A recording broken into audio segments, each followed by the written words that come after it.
en las sombras de la historia chilena. Entre los pasillos de la alta aristocracia colonial y el temblor de aquellos que servían bajo su mandato, el nombre de Catalina de los Ríos se pronuncia con un escalofrío. Un susurro que atraviesa los siglos, envuelto en rumores de violencia, superstición y pactos inconfesables.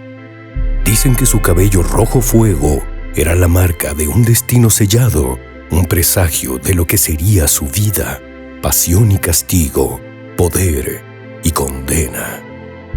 Creció en el seno de una familia influyente, envuelta en un ambiente donde la crueldad no era un defecto, sino una herramienta. Desde niña se decía que su mirada encendía el aire a su alrededor, que su risa era un filo que se clavaba en quien la escuchaba. No temía a nada ni a nadie. Quienes la conocieron contaban que su belleza era un espejismo. Tras su rostro encantador, habitaba algo indescifrable. La hacienda de la Quintrala se convirtió en su reino, un territorio donde las reglas las dictaba ella, y solo ella. Los relatos de la época cuentan que aquellos que entraban en su servicio rara vez salían indemnes. La disciplina era férrea, los castigos inevitables.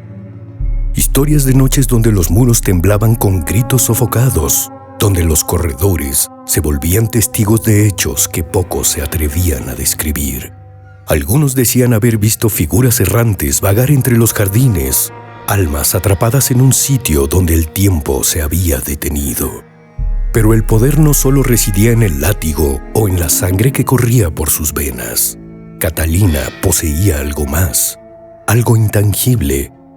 En un tiempo donde la superstición caminaba de la mano con la realidad, su nombre comenzó a vincularse con lo prohibido. Se hablaba de rituales en la profundidad de la noche, de invocaciones cuyos ecos aún resuenan en la historia.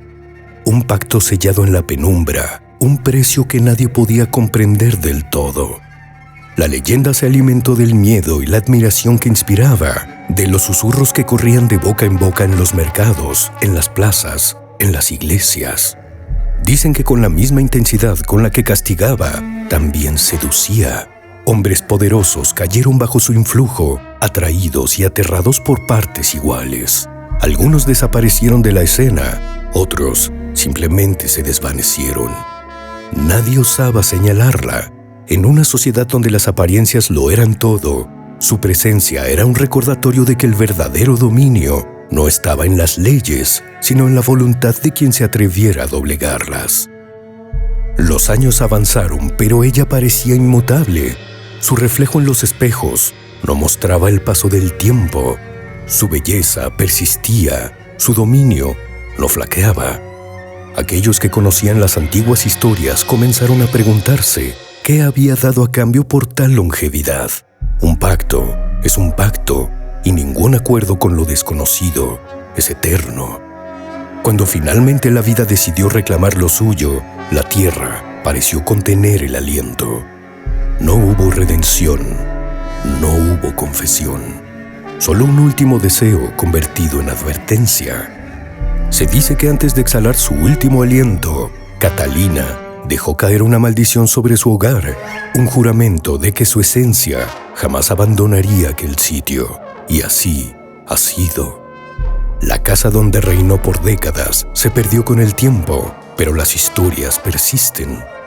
Quienes transitan por donde una vez se alzaron sus muros afirman sentir una presencia, un escalofrío inexplicable.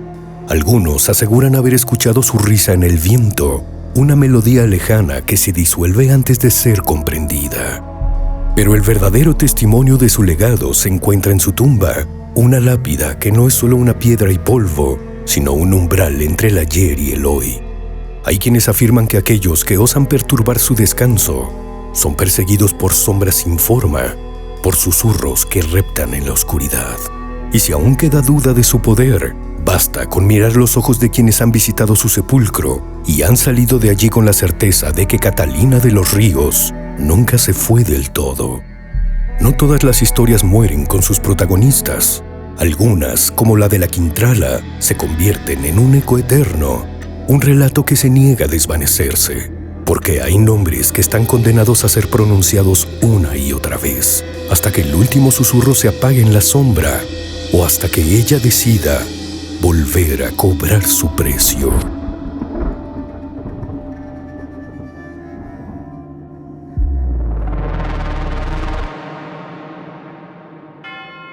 Suscríbete.